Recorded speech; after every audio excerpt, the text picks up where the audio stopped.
Alors, nous avons pris comme notre chapitre introductif plutôt, Matthieu chapitre 15, verset 13. Je fais la lecture rapidement. Il répondit, toute plante que n'a pas plantée mon Père céleste sera déracinée. Amen. Donc, ça c'est notre chapitre ou notre verset de ce séminaire. C'est au travers de cette parole de Dieu que nous allons nous baser, nous focaliser, ensuite ouvrir plusieurs orientations pour pouvoir atteindre chaque personne par rapport à cette parole. Amen. Nous avons vu hier que l'ennemi, à part Dieu, il y a aussi l'ennemi qui a la capacité de s'aimer dans la vie d'un homme, de s'aimer dans la société, de s'aimer dans nos foyers, de s'aimer dans notre entourage, de s'aimer dans nos coutumes, de s'aimer même sur le lieu de travail.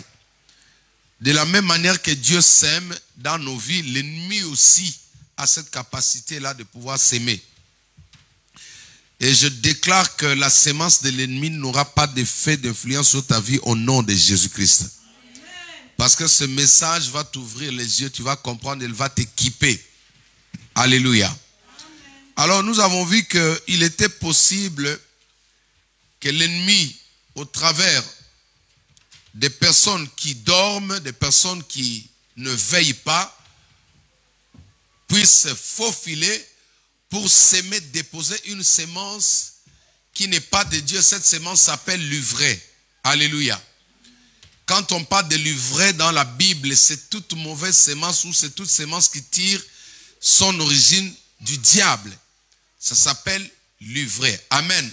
Et les bleus c'est toute sémence qui tire son origine de Dieu. Alléluia. Parce que le bleu nourrit. C'est à travers le bleu qu'on a la farine. C'est à travers le bleu qu'on peut avoir la farine pour préparer le pain, les gâteaux, tout ça. Amen. Mais l'ivraie, lui, il a des épines. C'est-à-dire, c'est quelque chose qui n'est pas bon. Dans un jardin où il y a l'ivraie, vous avez du mal même à passer, à traverser. Il faut nous demander, nous qui avons eu la grâce, le privilège d'aller au village où nous avions des plantations, des grandes plantations, des grands jardins. Et c'est là qu'on a remarqué que ces arbres ou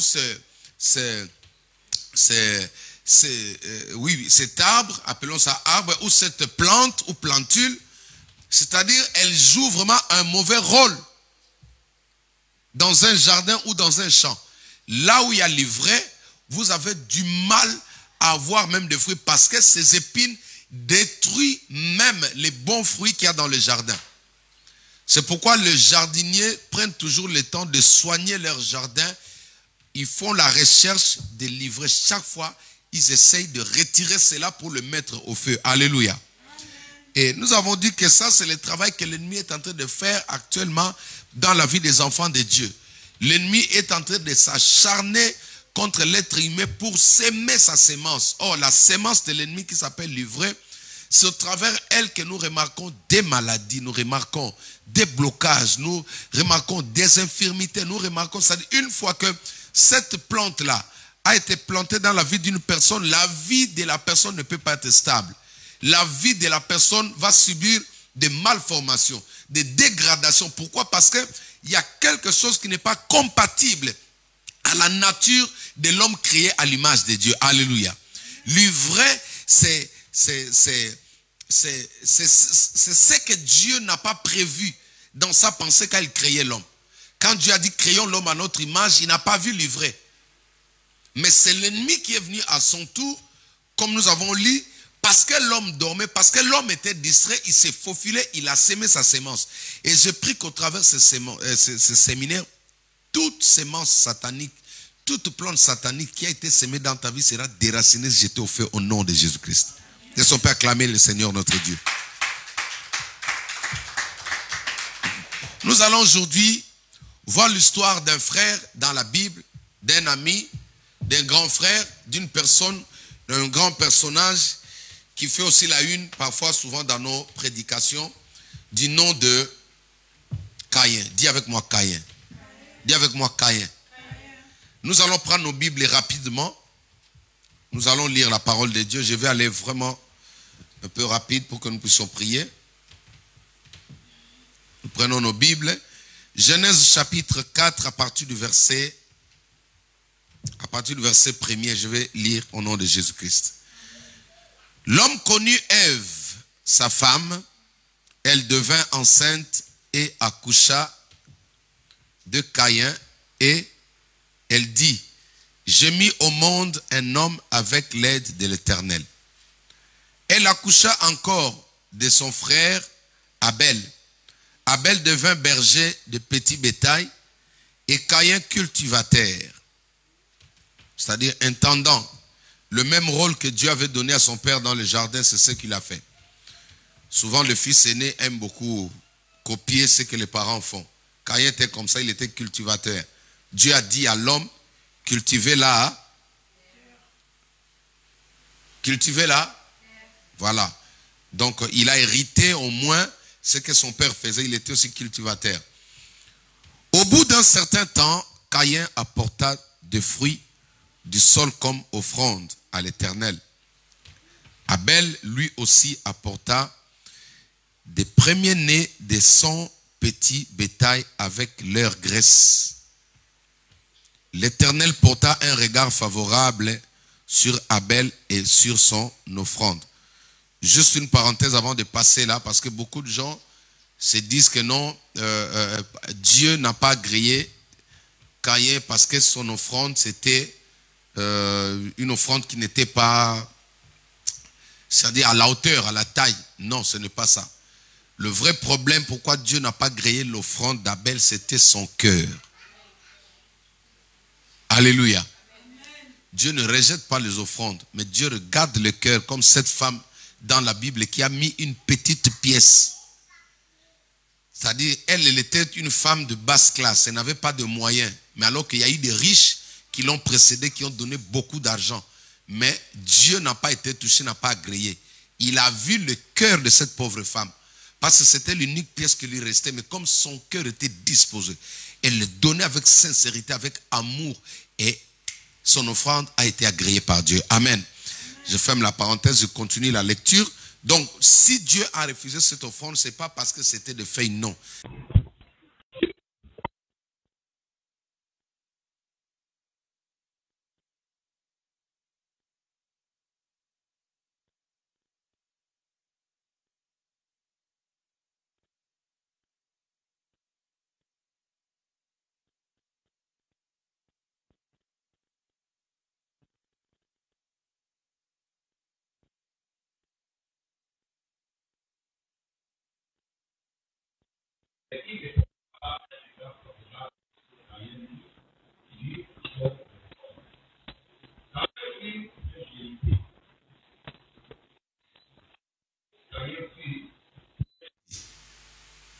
Et son visage fut abattu.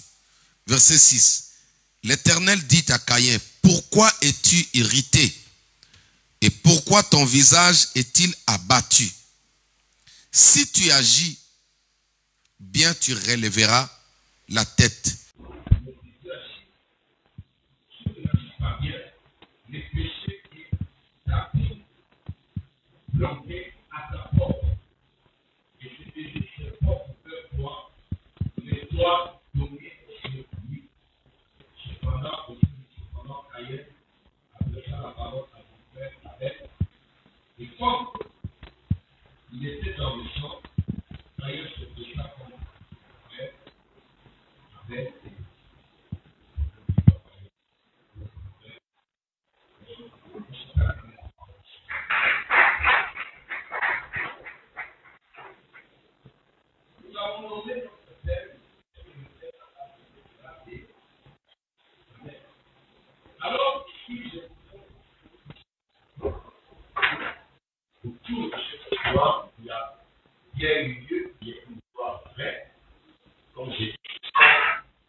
Génétiquement parlant,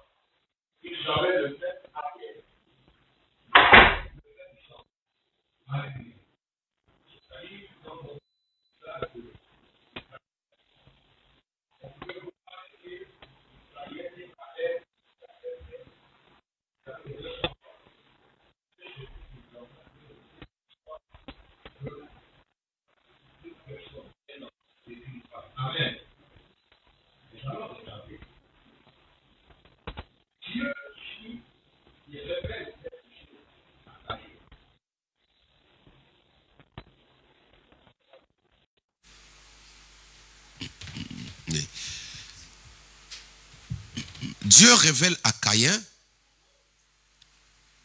Dieu révèle à Caïn, c'est bon? Dieu révèle à Caïn, il lui dit, le péché est tapis devant ta porte. Ok.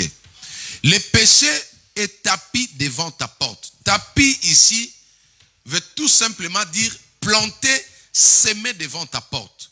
C'est-à-dire la maison où habitait Caïn.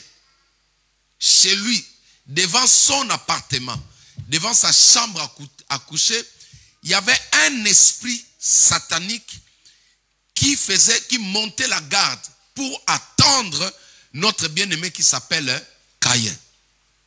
Vous voyez que quand Dieu a donné cet enfant à son père et à sa mère, écoutez ce que la Bible dit au verset 1er, il dit, l'homme connut Ève, sa femme, elle devint enceinte et accoucha de Caïn, elle dit, j'ai mis au monde un homme avec l'aide de l'Éternel. Vous voyez?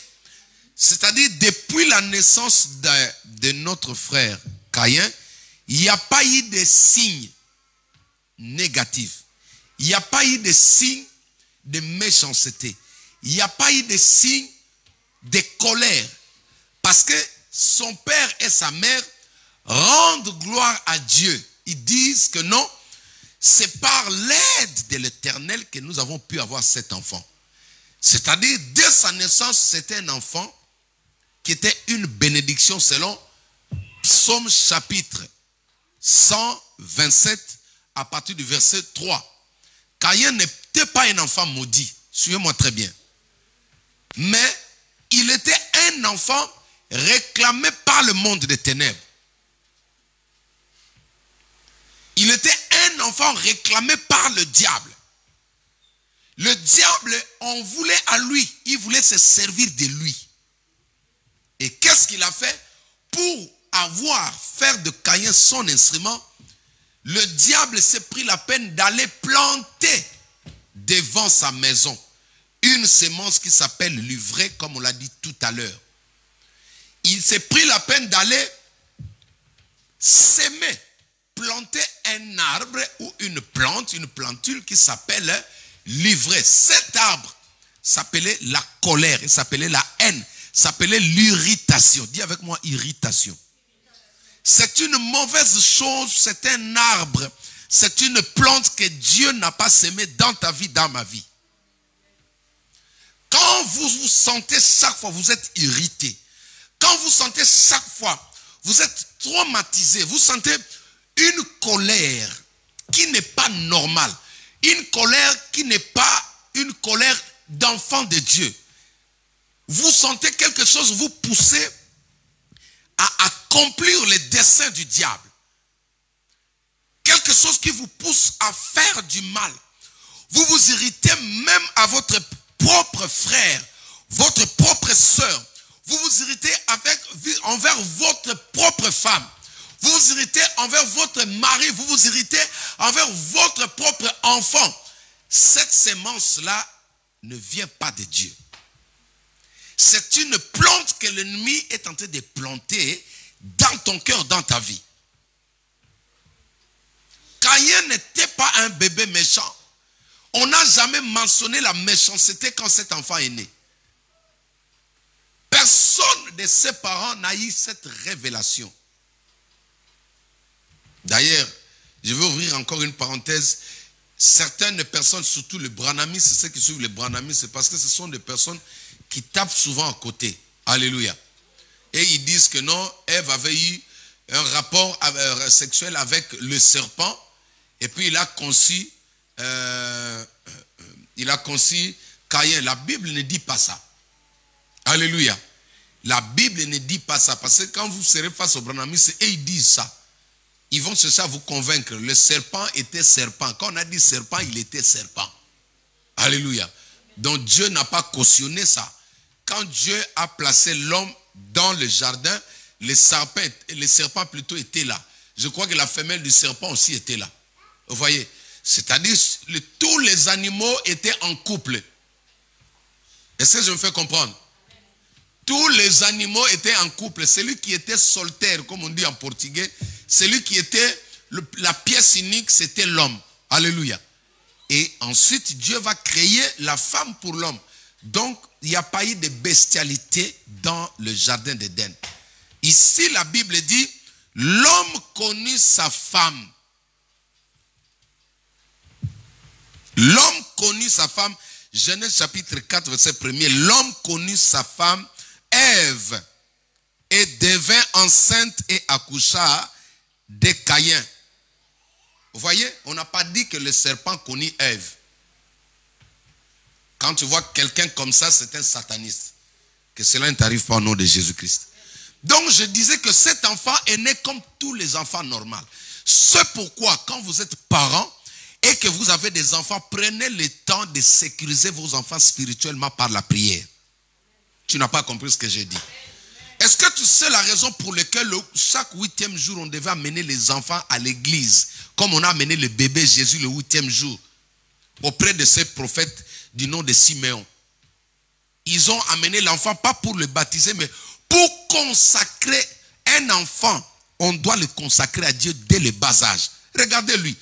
Il est né normalement comme tous les enfants. Mais au bout d'un certain temps, l'ennemi a commencé à réclamer cet enfant. Pourquoi il le réclame? Pour s'aimer sa semence, pour planter quelque chose de mauvais, pour planter une ruse. Voilà. Pour mettre une ruse dans la vie de l'enfant. Alléluia.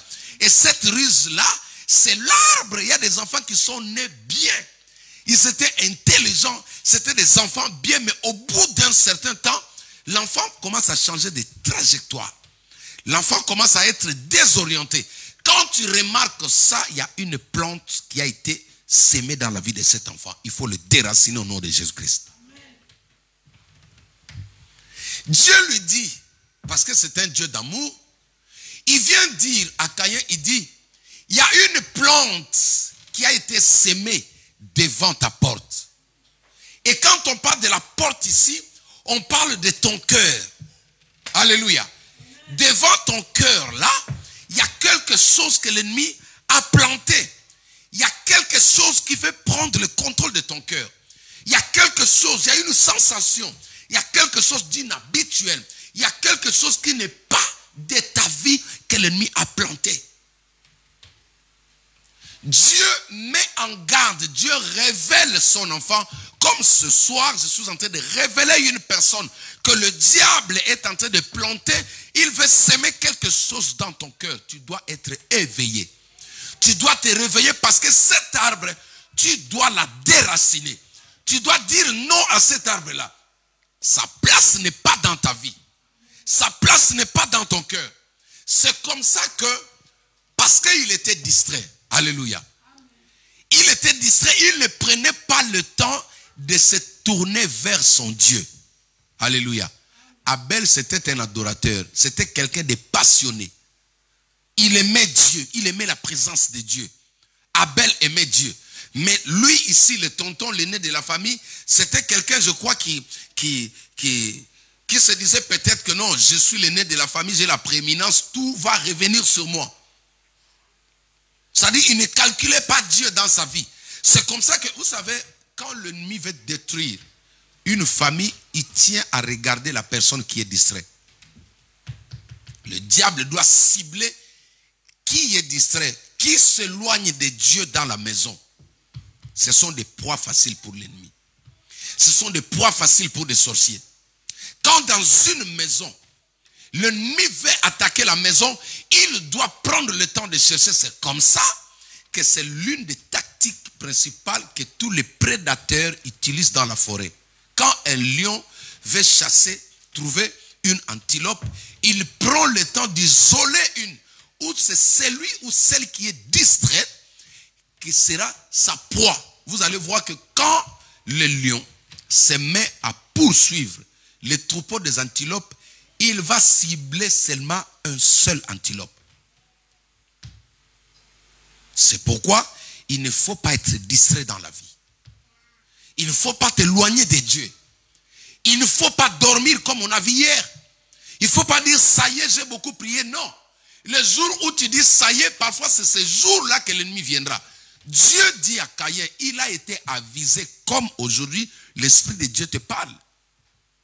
Il y a une plante, il y a une semence qui n'a pas encore poussé, qui n'a pas encore germé.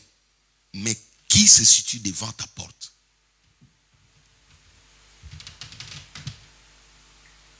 Il n'a pas été prudent. Directement, le diable a pu entrer s'introduire dans sa maison, c'est-à-dire dans son cœur. Il a pu s'introduire dans son cœur, il a sémé cet arbre qui s'appelle l'irritation. Cet arbre qui s'appelle la jalousie. Écoute, si tu n'es pas jaloux, ne commets pas l'erreur de devenir jaloux dans ta vie. Tu n'as pas compris.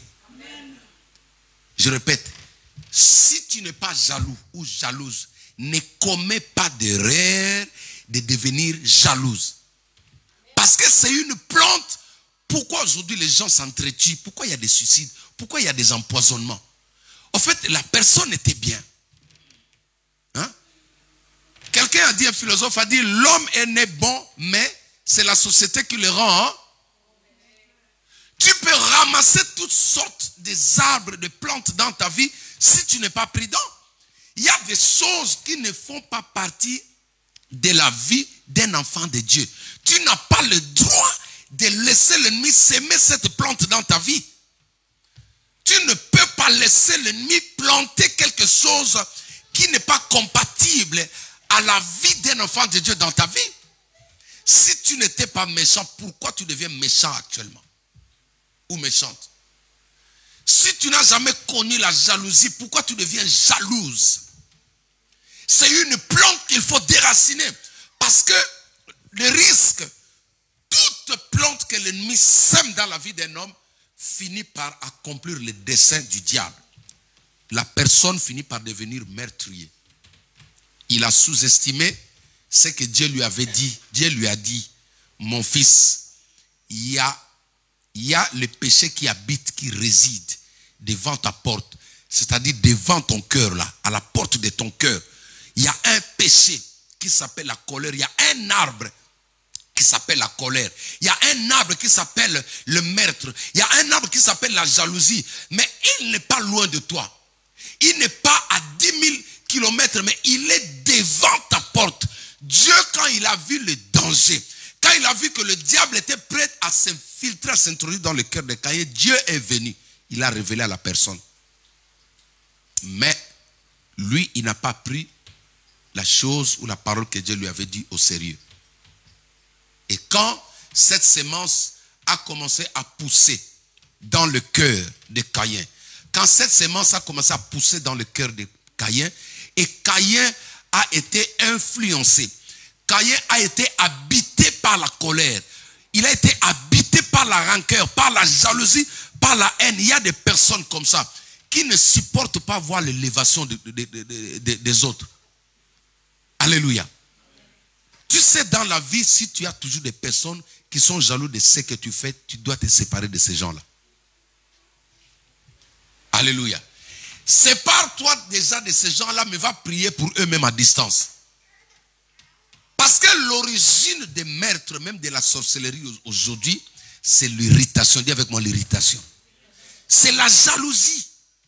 Quelqu'un qui est jaloux de toi, ne fais pas de lui ton ami. Ne l'amène même pas chez toi à la maison. Ne lui expose pas tes projets. Ne lui explique pas ta vision. Parce que demain ou après-demain, il peut devenir un Caïn pour toi. Que cela ne t'arrive pas au nom de Jésus-Christ. Quelle est la plante que l'ennemi a planté dans ta vie. Cette plante doit être déracinée parce que Jésus réclame. Jésus réclame ta vie. Jésus réclame ton cœur. Jésus réclame ta maison. Il y a une plante que l'ennemi a plantée, a sémée dans ta maison qui n'est pas de Dieu. Ce n'est pas Dieu qui en est l'auteur. Alléluia. Nous avons vu dans le livre de Galates chapitre 3, nous allons lire rapidement Galates chapitre 3, à partir du verset 1er. Galates chapitre 3, verset 1er. C'est important. Galates chapitre 3.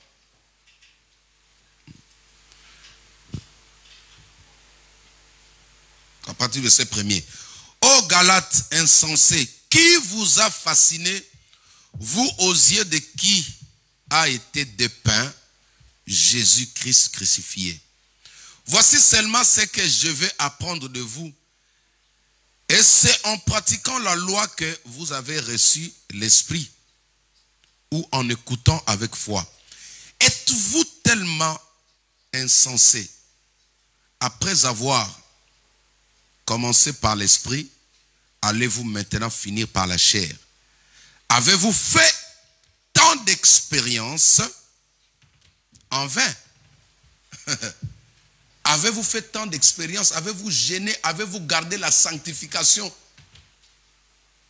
tant d'années en vain pour venir brader cette sanctification ici en France? Dieu pose la question à une personne. Tu étais frère, tu étais digne, quelqu'un qu'on dit non, ça c'est un vrai serviteur de Dieu. Dieu te pose la question, as-tu bradé toutes ces années en vain?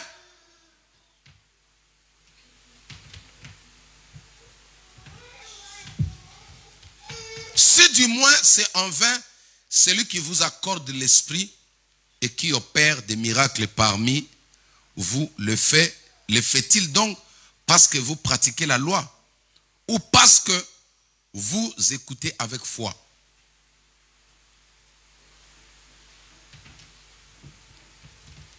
Ils étaient de bonnes personnes.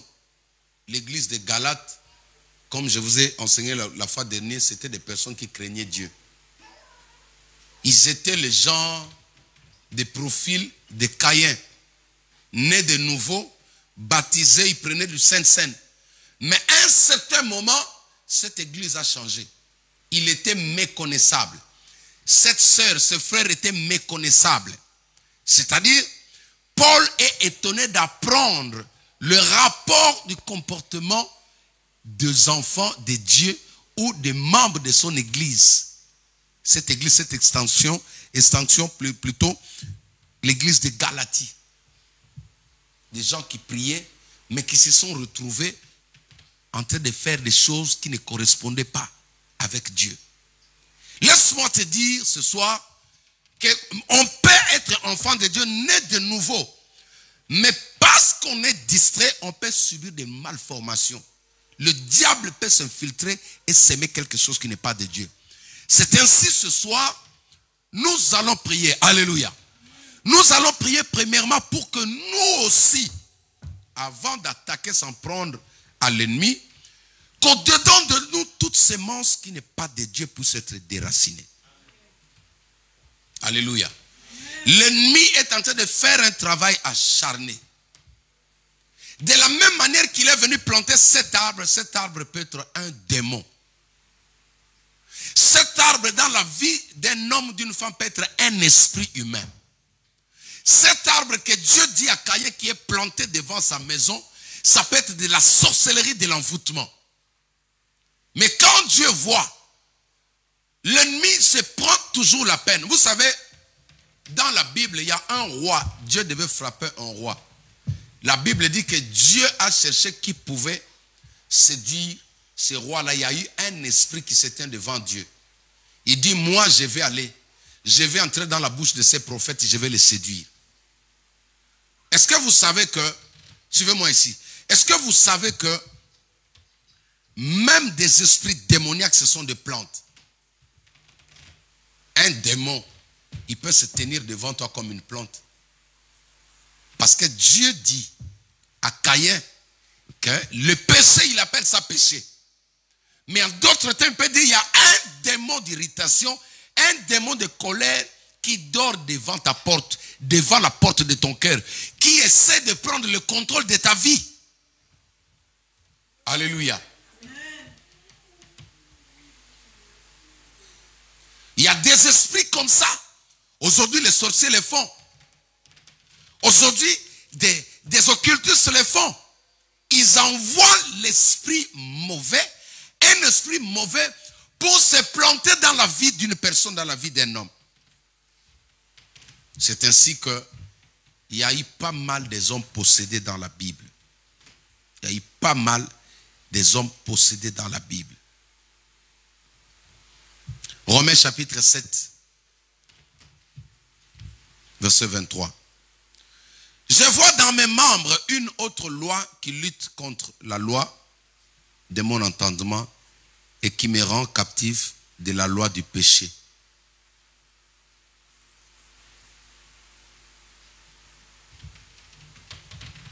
Ici, il s'agit de l'apôtre Paul.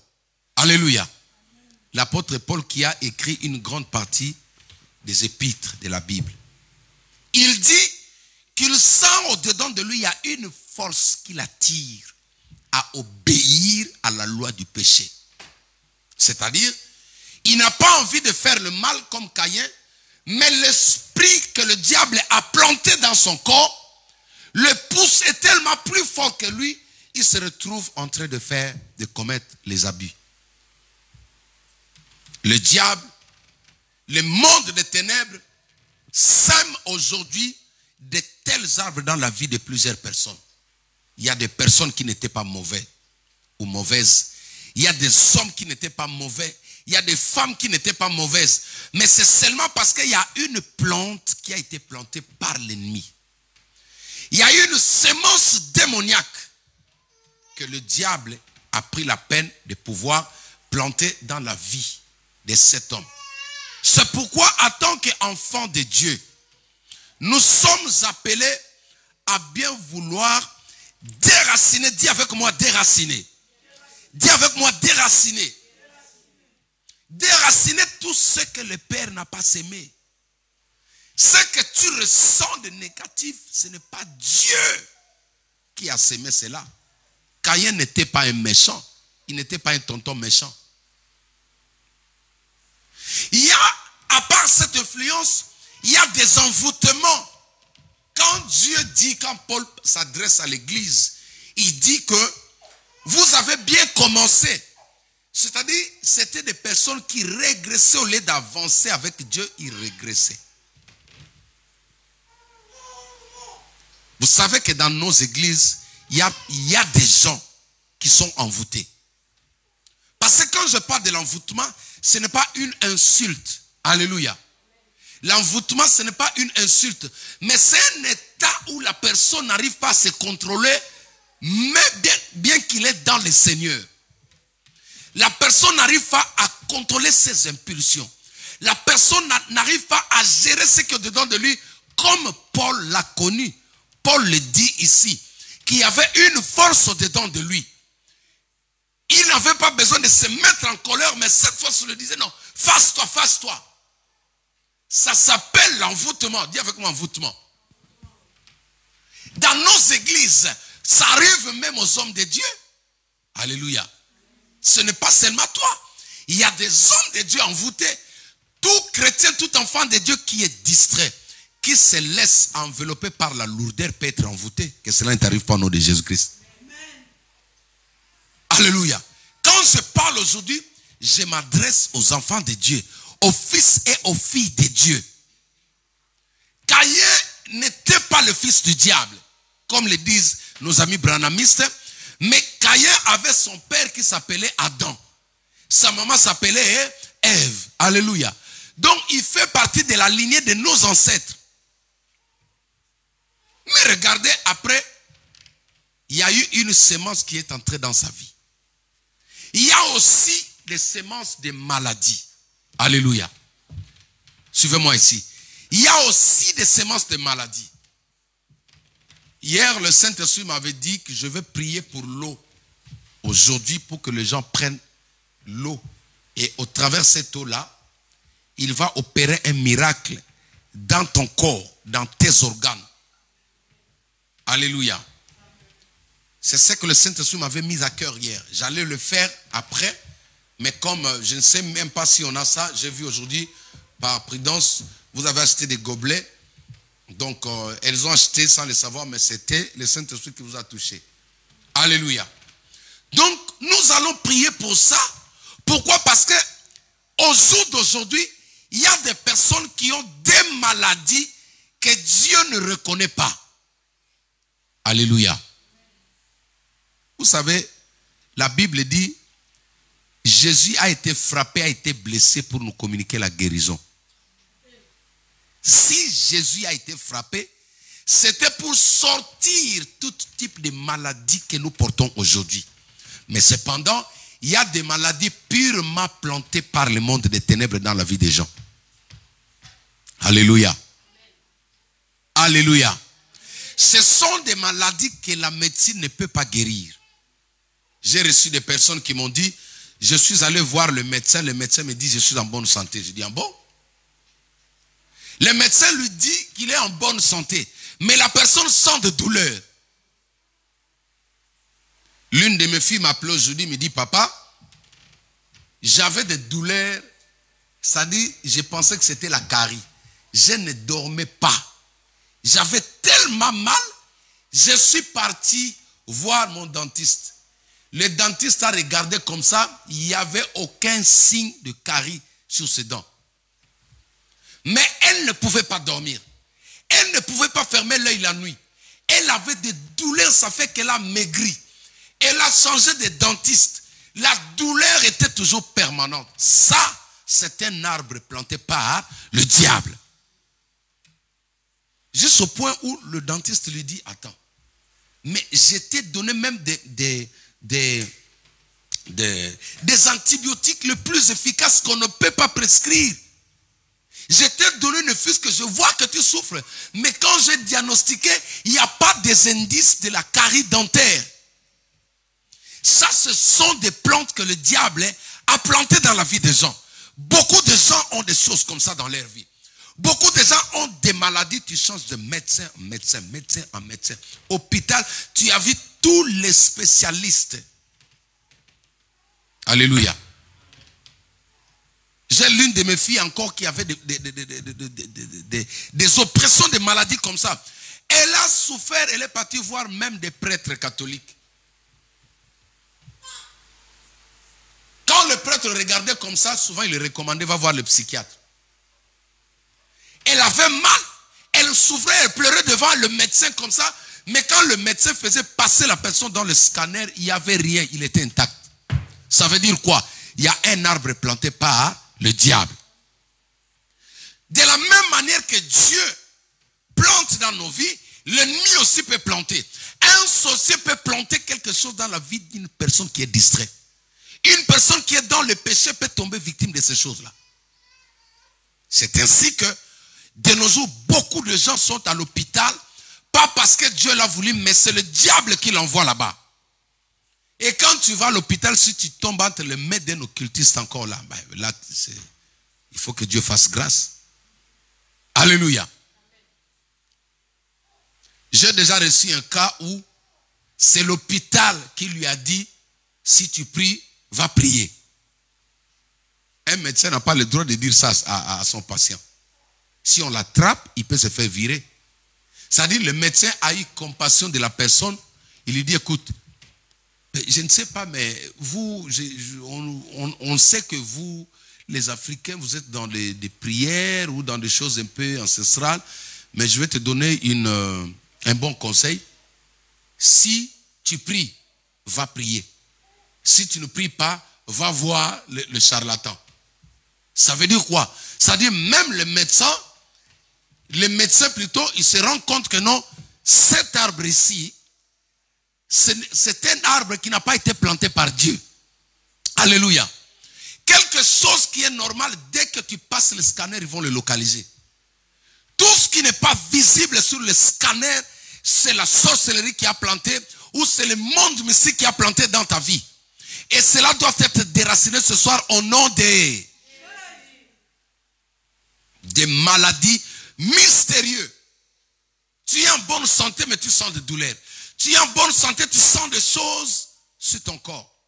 Ma fille là me dit, tellement qu'elle a beaucoup souffert, quand elle est sortie chez le dentiste, en partant comme ça, maintenant il voit que son fils commençait à pleurer. Son fils pleure, il dit, pourquoi tu pleures? Il dit, maman, c'est moi qui t'ai fait ça. Alléluia. Donc, elle a fait de tout, elle a payé l'argent sur le dentiste, mais la personne qui a planté cette douleur-là, c'est celui qui l'accompagnait, c'était son propre fils. Alléluia. Donc, le monde des ténèbres peut planter un arbre et qui complique la vie d'une personne, d'un homme. Vous savez aujourd'hui, entre parenthèses, la plupart des cas de divorce que j'ai enregistrés, ce sont des malformations. J'ai compris que des personnes ont été victimes, ont reçu une sémence satanique. Comment? Quand la personne va commettre l'adultère en dehors de son mari ou de sa femme, il tombe sur une mauvaise personne et cette personne-là plante une sémence qui s'appelle l'ivraie démoniaque. La personne devient directement, c'est-à-dire il obtient l'irritation. Tu aimais beaucoup ta femme, mais depuis que la sorcellerie ou la sorcière a planté cet arbre dans ta vie, quand tu regardes ta femme, elle commence à t'énerver. Alléluia. Ça se fait aujourd'hui.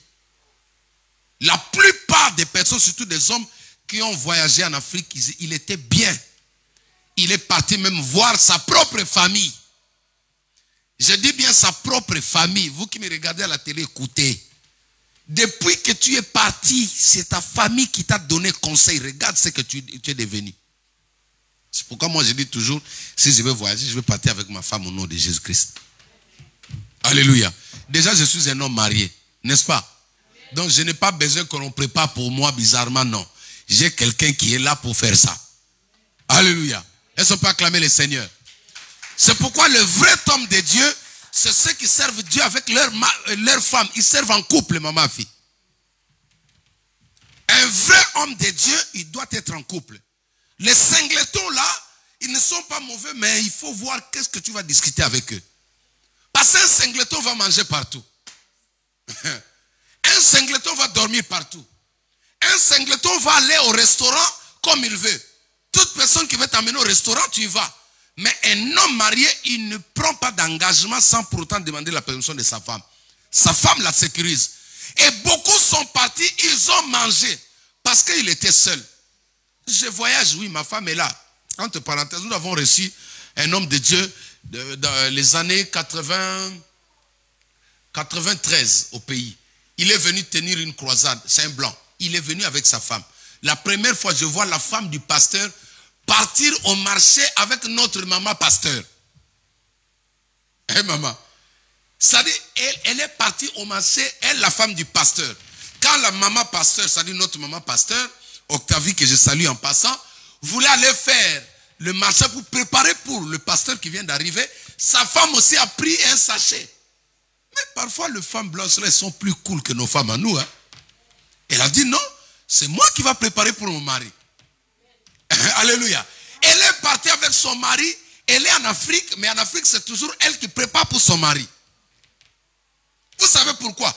Parce qu'on peut planter quelque chose dans la vie de ton mari si tu n'es pas prudent. J'étais avec le pasteur Wallo, vous le connaissez, il est albinos, c'est quelqu'un qui est puissant dans le domaine de la délivrance. C'est lui qui voulait me laisser son église. Il est parti prêcher dans une église. Après le culte, il est parti s'installer dans le bureau du pasteur, ils l'ont conduit là-bas. Il y a eu 2 sœurs qui sont venues le servir de l'eau.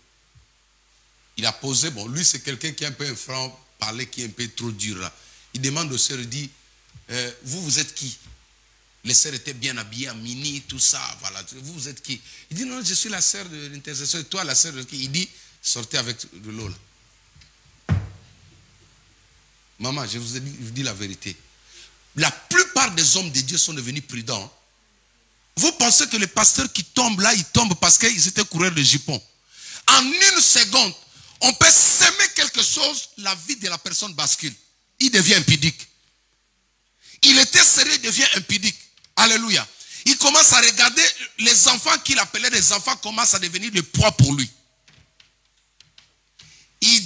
Il a dit, appelez-moi le pasteur. Le pasteur est venu, il dit, écoute, que ce soit la toute première fois que tu m'envoies des personnes que je ne connais pas venir me servir. Il dit, moi je ne connais pas ces enfants-là.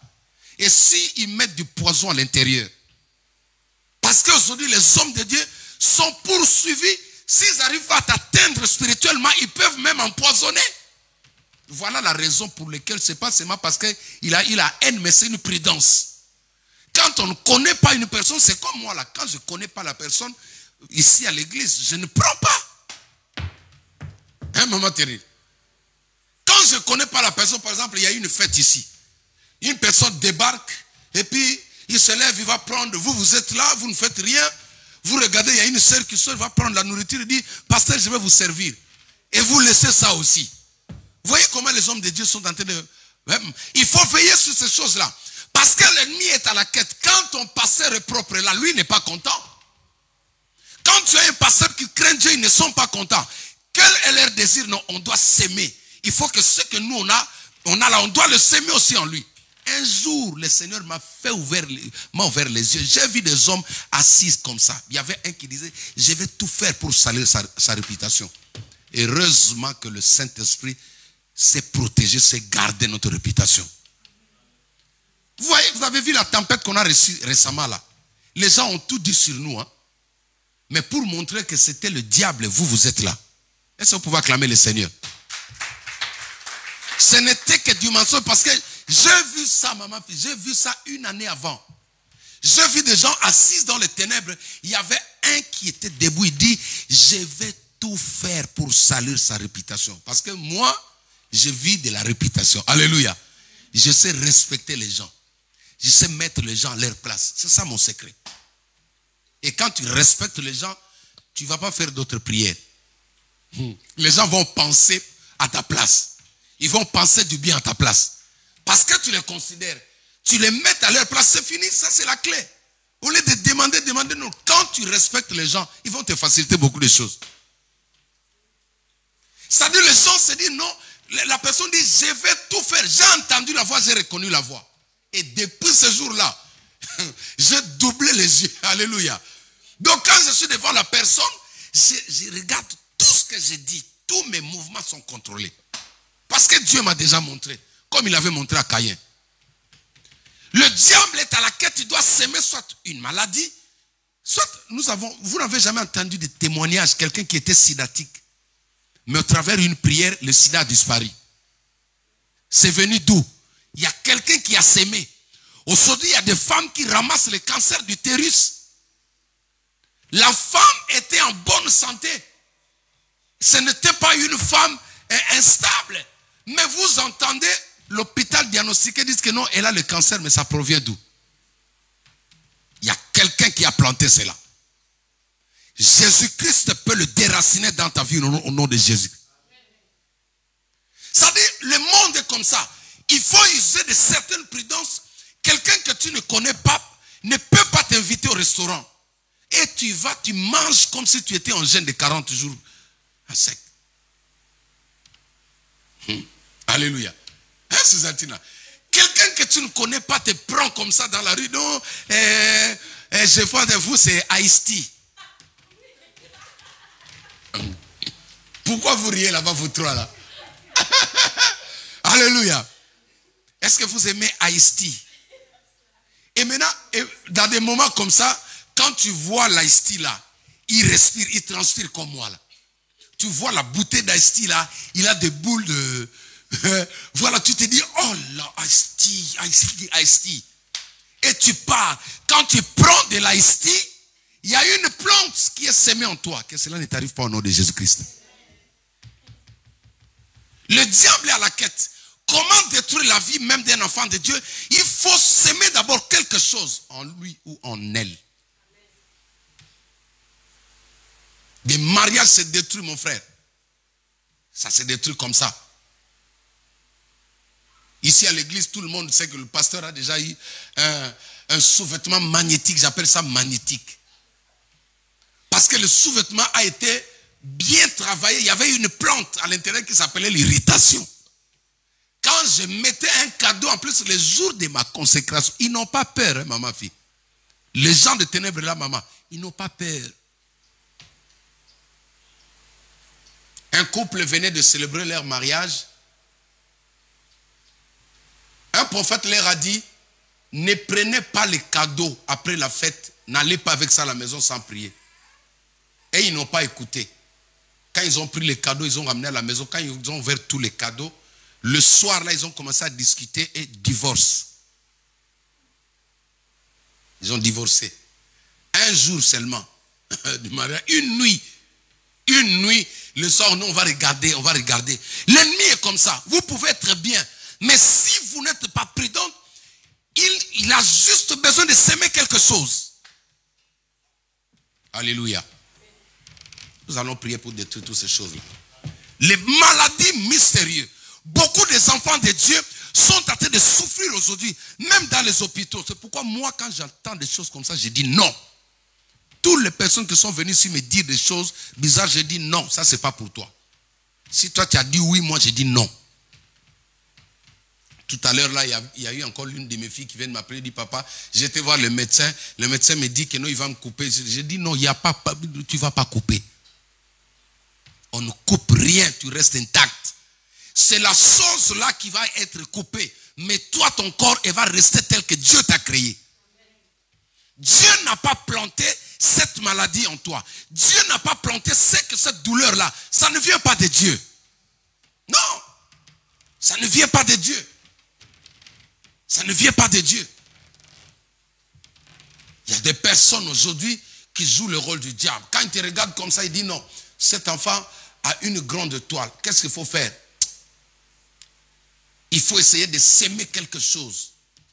C'est pourquoi vous devez vous connaître. Alléluia. Apprenez à vous connaître. Apprenez à demander au Saint-Esprit votre vraie identité. Il faut que tu arrives, vous savez, dans la formation que nous avons eue à l'école biblique, il y avait l'étude des tempéraments. Et dans l'étude des tempéraments, là, quand on a fait les examens, on nous a donné une interrogation. On devait lister toutes nos compétences et tous nos défauts. C'est-à-dire, on te donne une feuille, essaie de lister toutes les bonnes qualités que tu as. Toi, tu sais que non, je suis fort dans ça. Tu fais la liste et tu écris aussi les choses mauvaises que tu as. Choses graves, les choses mauvaises ont dominé dans la vie des enfants de Dieu. Je suis méchant, je suis colérique. Certains écrivaient comme ça.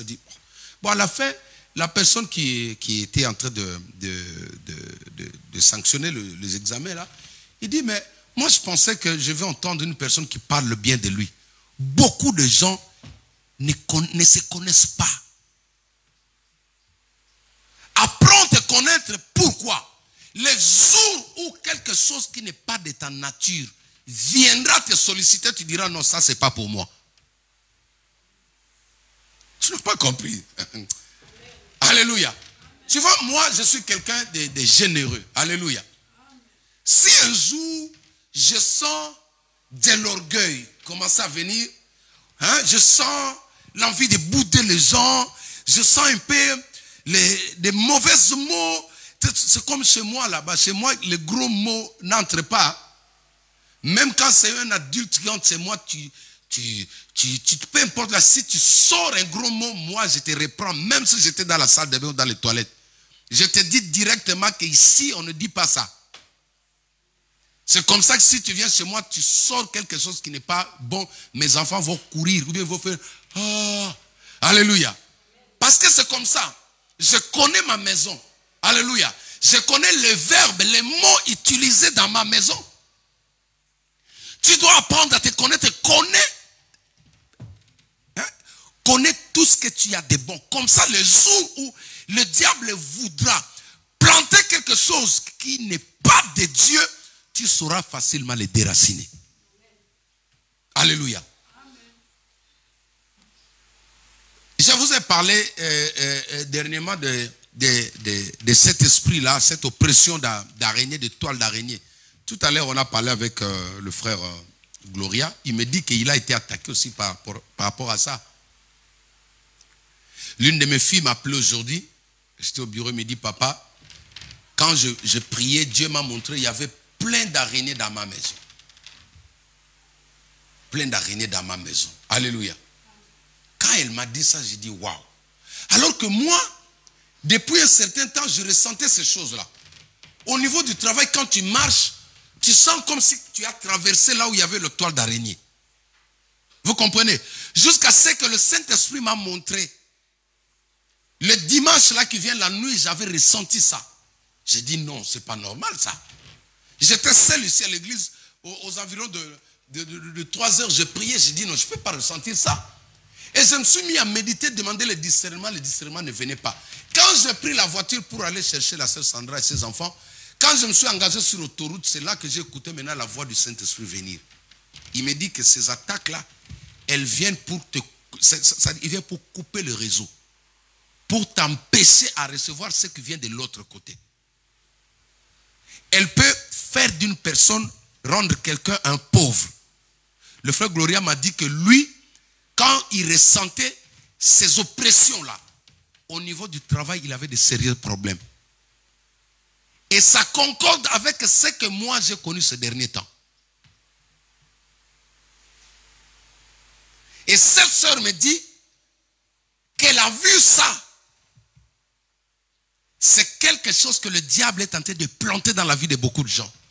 Ça peut sécher la vie d'un homme.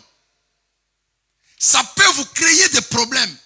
Et quand cette chose-là te saisisse, les personnes qui te trouvaient une femme jolie ou belle commencent à avoir, ça dit maintenant tes défauts commencent à ressortir. Tu deviens comme celui qui monte sur le... Il ne faut pas dire son nom, tu connais déjà là. Celui qui... Son nom commence par S. Je savais que tu... Ah, toi, tu devais connaître. Est-ce qu'on peut acclamer le Seigneur? C'est un esprit que le diable a planté qui attaque beaucoup de gens. J'ai vaincu cet esprit-là en Angola. Je vous l'ai dit. La première maison qu'on avait prise, je suis entré en jeûne et prière. La maison était tout noire à l'intérieur, là où il y avait l'histoire des chats, là, quand j'ai parlé. Alléluia. Et quand j'ai commencé à prier, j'ai dit, je ne veux pas allumer une bougie. D'ailleurs, il n'y avait pas d'électricité. J'ai dit, je vais prier au noir, comme je suis noir, je vais prier au black. Amen. Maintenant, j'ai dit, Saint-Esprit, toi, tu vas me donner les yeux pour voir. Tu vas illuminer mes yeux pour que je comprenne l'état spirituel de cette maison. J'ai prié dans le noir. Je n'ai pas allumé une bougie. J'ai dit, Saint-Esprit, ouvre, illumine mes yeux. C'est comme ça que le premier jour de jeûne, quand je me suis couché, tout était noir. Parce qu'en Afrique, déjà 21h, on va dormir, c'est tout noir. Et je vois le Saint-Esprit m'ouvre les yeux. Et je vois, il faisait jour. Je regarde maintenant sur l'espace de cette maison-là, il y avait un grand filet d'araignée. Comme ça. Le Saint-Esprit me donne le discernement et me dit, il est là pour bloquer tout ce qui peut partir de là pour t'atteindre. Et effectivement, alléluia, avant que ma femme vienne me rejoindre, j'ai galéré, j'ai souffert. Maman, j'ai souffert. Si je vous montre mes photos, vous allez dire, mais non, ça c'est son oncle. J'ai galéré ces altinats. Je suis parti comprendre que non, il y avait un esprit qui me combattait comme ça. Cet esprit-là d'araignée. Il bloque, il empêche ces bénédictions. Je ne parle pas vous qui craignez les araignées là. Hein, Winnie. Quand tu vois une araignée, tu vas courir là-bas. Oh non, déjà je l'ai fait. Non, je n'ai pas dit ça. Celui-là, si tu le vois, si tu peux le tuer, tu le tues. Je parle, ce sont des choses spirituelles. Amen. Ce sont des choses que nous allons... On va prier pour ça aujourd'hui. Parce qu'il y a des gens qui sont victimes de ça. Il y a des gens qui ressentent ces oppressions-là. Qui a planté ça? C'est le diable. C'est la sorcellerie, c'est l'occultisme. Pour t'empêcher à dormir. Tu dors, tu sens des choses sur ton corps. Tu sens comme s'il y a des fourmis. Tu sens comme s'il y a des choses qui circulent dans ton sang. Tout ça, ce sont des plantes, ce sont des semences sataniques. Nous voulons prier pour déraciner toutes ces choses-là. Alléluia. Je suis arrivé à la fin de mon message. Toute plante qui n'a pas été plantée par le Père sera déracinée. Et je vous ai dit que nous avons reçu une onction de prophète, une onction royale. Dieu a dit à Jérémie, je t'ai établi sur les nations. Prophète sur les nations. Dans chaque nation, il y a un esprit qui contrôle. Dans chaque nation, il y a des plantes qui contrôlent, qui détruisent, qui influencent. Mais l'onction que le Christ nous a donnée nous rend capables de déraciner dans chaque contrée où nous allons fouler nos pieds. Donc, nous allons faire la prière maintenant, nous allons déraciner. Quand je dis déraciner, ça dit, je prends comme je dis, il y a des fois, tu n'as pas besoin d'entente avec ton ennemi. Alléluia. Il ne faut pas être trop bon. Même Jésus, à un moment donné, la Bible dit, Jésus menaça l'esprit. Toi, tu es toujours comme un prêtre. La personne qui t'attaque, il est là, tu dis seulement non, ayez l'amour. Ayez l'amour, tu vois. La Bible nous enseigne l'amour. Dieu dit, vivez avec vos ennemis. Mais tu sais que lui, là, tout ce qu'il attend, que c'est ta mort. Alléluia. Non, il y a des fois, il faut agir avec force. Quand Jésus dit déraciner, c'est-à-dire que l'arbre résiste. Parce qu'un démon ne part pas dans la facilité. Une maladie ne part pas dans la facilité. C'est pourquoi Jésus lui-même, il y a des fois, il a menacé. Alléluia. Donc, nous voulons prier. Tenons-nous debout, on acclame le Seigneur.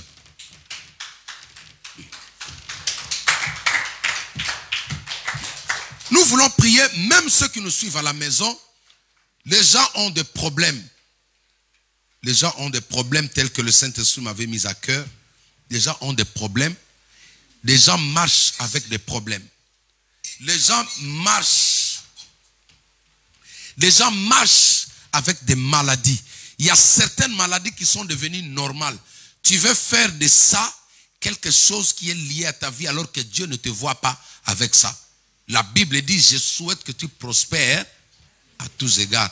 Sois en bonne santé comme prospère l'état de ton âme. Est-ce qu'on peut acclamer le Seigneur pour cette parole? Dieu veut que tu sois en bonne santé. Quand tu sens des choses bizarres dans ton corps, cela veut dire qu'il y a quelqu'un qui a planté. Aujourd'hui, j'ai voulu rester un peu dans notre corps. Alléluia. Parler un peu de notre corps, on doit déraciner. Et le dimanche, par la grâce de Dieu, nous allons entrer aussi dans nos maisons. Nos maisons, nos habitations. Nous allons aussi déraciner tout ce qui a été sémé. Alléluia. Dans nos maisons, il y a des plantes sémées par le diable. Nous devons déraciner ces plantes-là. Il y a des choses qui ne doivent pas rester dans ta maison. Commence à remercier le Seigneur.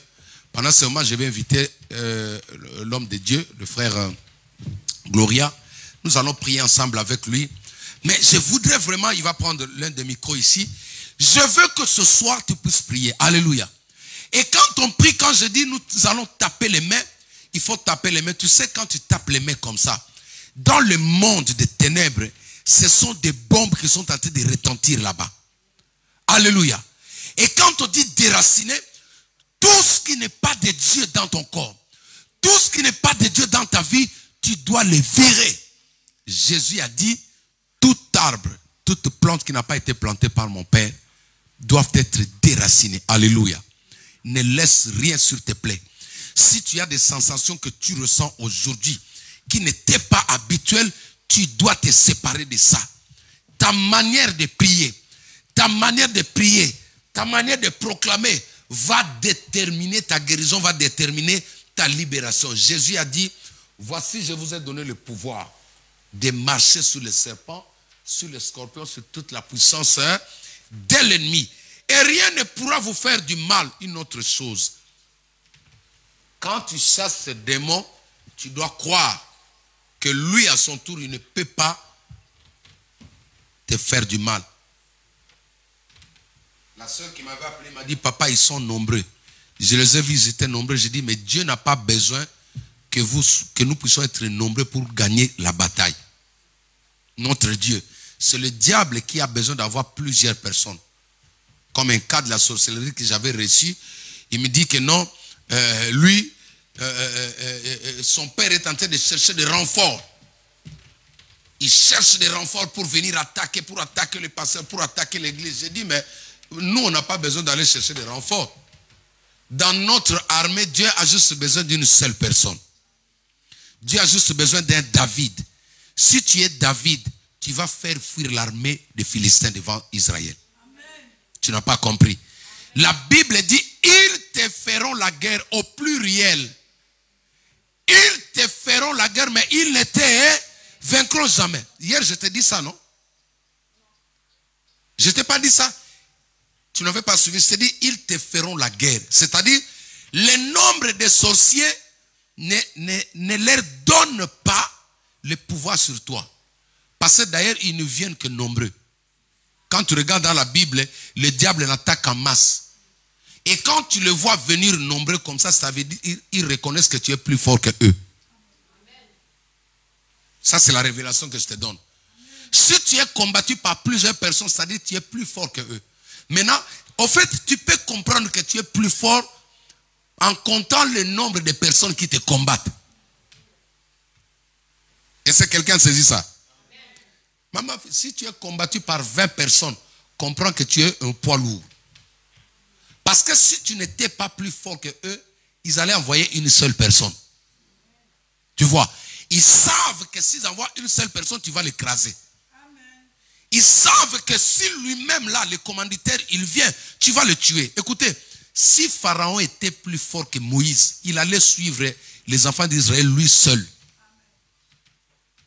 Mais dans son cœur, il avait peur de Moïse. C'est pourquoi il a dit non, je vais mobiliser toute mon armée. Je dois partir avec tous les légions. Ça, écoute, tu es plus fort que les gens qui te combattent. Tu as compris? C'est pourquoi n'aie pas peur quand tu vois en vision, ils sont 50. Non, si tu vois 50, eux, ils sont en train de te dire que non, toi seul, tu es l'unité de mesure qui équivaut au nombre que tu vois là. Amen. Tu as peur parce que tu ne sais pas. Mais ils viennent nombreux, pourquoi? Moi, c'est un sorcier qui m'a dit ça dans mon bureau. Il dit que non, il sollicite des gens partout. Il va entrer même dans nos familles. Il va les solliciter ailleurs. Il va payer la nuit parce que eux, la nuit, ils peuvent payer. Voilà des associations. Il va avoir des alliés juste pour toi, Gloria. Quand tu vois, tu es combattu par des milliers de personnes, ça veut dire que tu es un géant dans la foi. Amen. Tu n'as pas dit amen, tu n'as pas saisi. Alléluia. Si tu étais faible, ils allaient envoyer un petit démon. Mais ils t'attaquent comme ça parce qu'ils savent qu'ils ne peuvent pas t'avoir.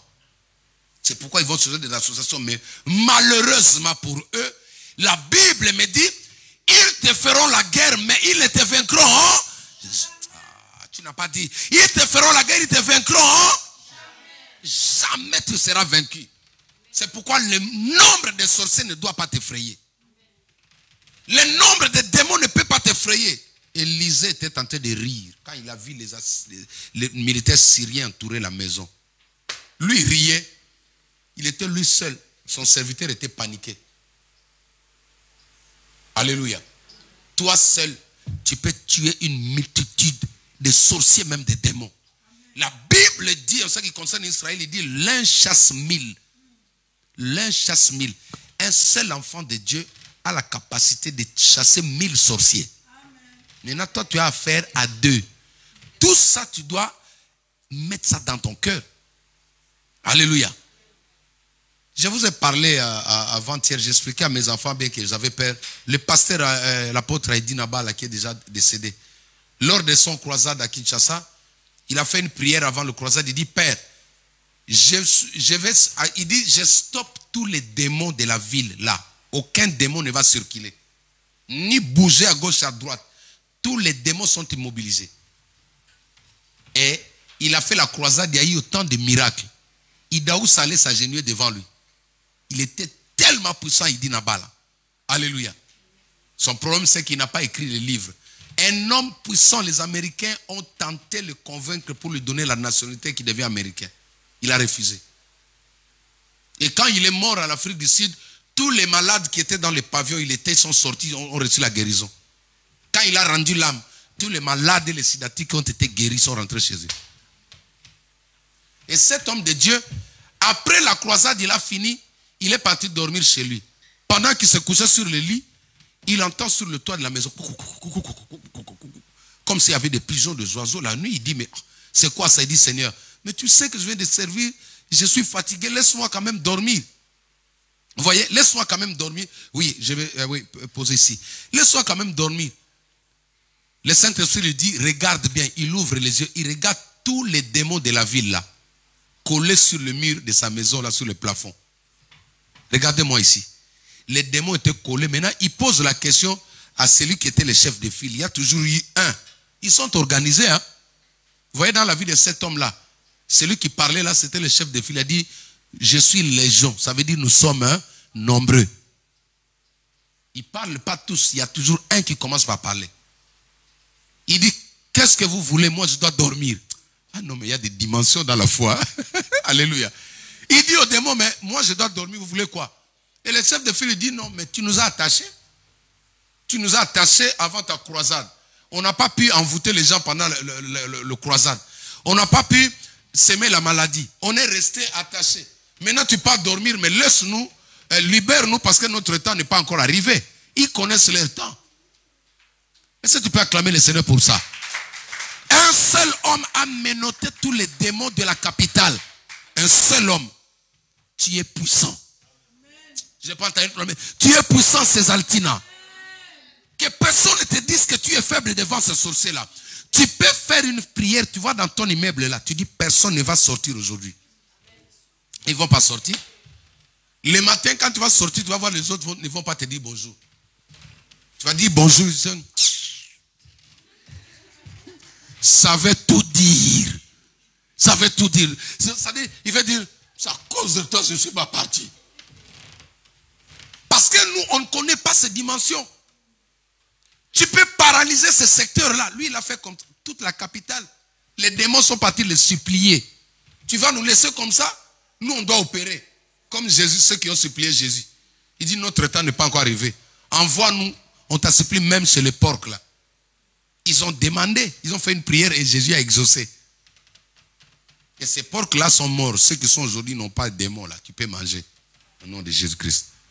Alléluia. Tenons-nous debout, nous acclamons le Seigneur. Mes filles, venez devant. Le frère Gloria va prendre place.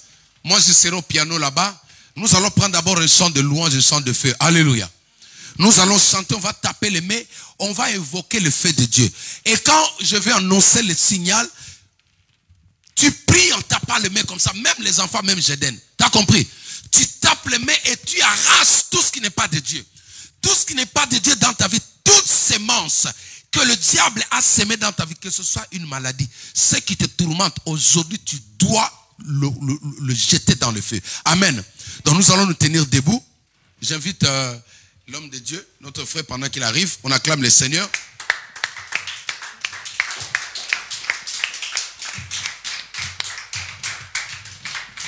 Et après, je vais prier pour l'eau. Avant de clôturer, je vais prier pour l'eau. Cette eau, nous allons prendre encore cette eau qui sera un signe de foi. Je ne fais pas souvent des choses comme ça. Amen. Je fais quand le Seigneur me met à cœur de faire. Nous allons prier, je vais prier pour cette eau et chacun de nous va prendre. Et ensuite, je vais déclarer encore des paroles de bénédiction sur toi. Cette eau va circuler dans ton sang. Et ceux qui me suivent à la maison, là où vous êtes, vous allez prendre aussi un verre d'eau ou une bouteille d'eau. Je vais prier. Vous allez boire ça sur place. Ne gardez pas, c'est à prendre maintenant là, pendant la prière. On commence à remercier le Seigneur pour ce message. Remercie le Seigneur, le Saint-Esprit. Alléluia. Alléluia.